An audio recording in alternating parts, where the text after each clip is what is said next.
Part 2. People are dying out here from carbolic acid and creosote. The Darling animal rendering plant in San Francisco is poisoning people who live in the Bayview Hunters Point community. On Saturday, January 4, 2025, several Bay Area organizations launched a protest at Darling's Bayview headquarters. Camila Elam and her group All Things Bayview took the lead.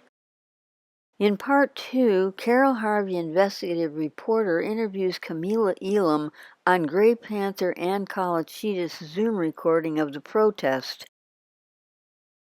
This is Camila Elam. She is doing fabulous work on environmental issues in the Bayview Hunters Point area. And we are outside the Darling plant, and that is a crappy name for what they do. Take it away, Camila.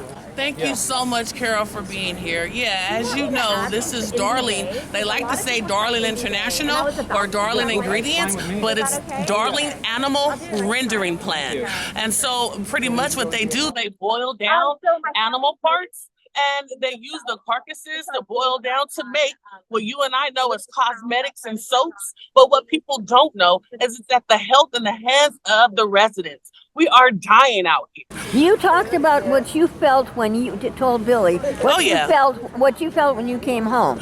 Tell me that. Well, actually, right now, how I feel. Okay. My stomach is going through turns constantly, and I'm sure I'm not alone. I feel like I want to vomit, but guess what?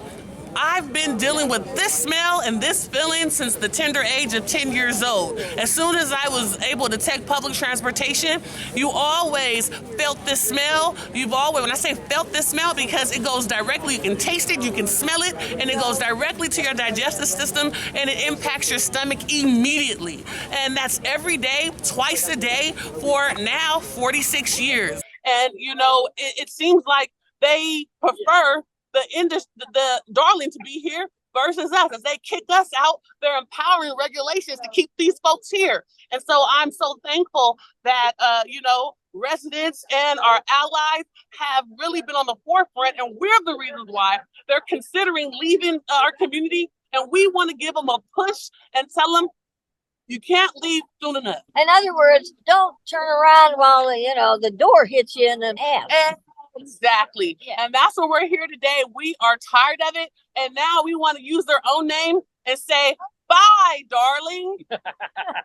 That was beautifully said. Thank you so much. And I mean, the whole thought of the way you feel physically. Oh, yeah. And you said it's almost like particulate matter. It really is. It's not just a smell.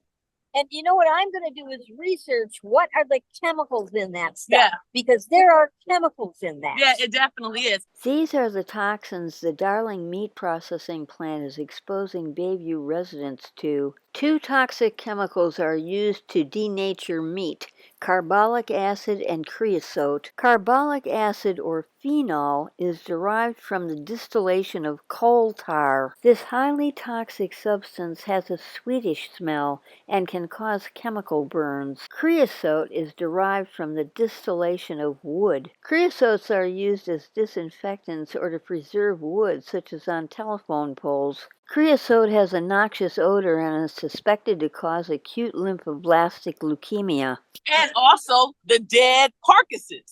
I'm literally getting sick right now. What about the dead carcasses? Tell me. Well, they boil them down, and that's what they use. They use the chemicals to boil the actual dead animals down. Right here. Yeah. This smoke, this is what this happened right behind this building right here. This is what they do in the thief of the night. You see, they're not operating in the weekend, and you still smell the cumulative impacts and the smell from their Monday through Friday operations. Yeah. I mean, so the boiling, they actually use the chemicals in whatever material they use the liquid to boil the stuff down. Yes. And that's what gets you. And they've been doing that since the 60s. I mean, okay, you talked about there's a political issue here. You care to break that down? I definitely do.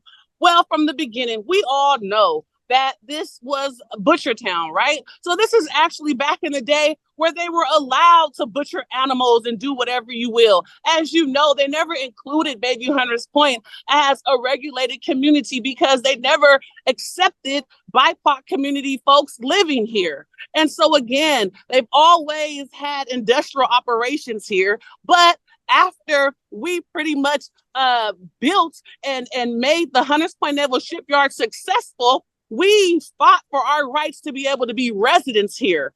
And again, being residents means equitable living. And so that means proper regulation. That means proper enforcement. But however, we have failed to have such success in even having equitable regulations from our mayor's office, from the board of supervisors. They just don't want us here, and they show it every day. And so we have to stand up for our life, fight for our rights, and that's what we do. And so we've got word that because of our hell raising, these folks here are considering to leave, and we want to give them a good kick and let them know we're waiting on you to do it. So we make a lot of noise out here. It's too bad they're not here on the weekend because, but guess what? This is just a tester because I know, see, them considering to leave, we know that they feel us. We know that if all those invitations that we give them to our EJ task force, to our community listening sessions, even though they don't respond, them talking to their sidebar conversation stating that they're considering leaving, we know they've received our emails and they've received our invitations and they know we're out here. They've seen our articles and they know that we mean business. I'm writing an article for the San Francisco National Black newspaper about this. And I'm going to use these videos. And I'm going to use screenshots in the print paper. Thank you. So people will see this. You're doing a fantastic We job. couldn't have done it alone. Again, we are empowered. Residents have been empowered by Green Action, by Great Panthers, by yourself, Carol Harvey, by the 1,000 grandmothers. So that's why you see the Marie Harrison Foundations, the All Things Bayview. So my heart is full because we know that it takes everyone to get this done, not the government agencies, not the mayor's office, not the board of supervisors, but it's our community partners and our allies. That's the reason why they're considering leaving. And we want to let them know that we want them to leave like yesterday. Yeah. It's called They've Got the Guns, but We've Got the Numbers. Yeah, I like that. They got the guns, but we have the numbers. We have really loud voices. Yes, we do. Yes. So with that being said, we can definitely get started. Okay, thanks, Camilla. You're very welcome. Very, very welcome. Darling environmental protest video continued in part 3. Carol Harvey and Art Persico videographers.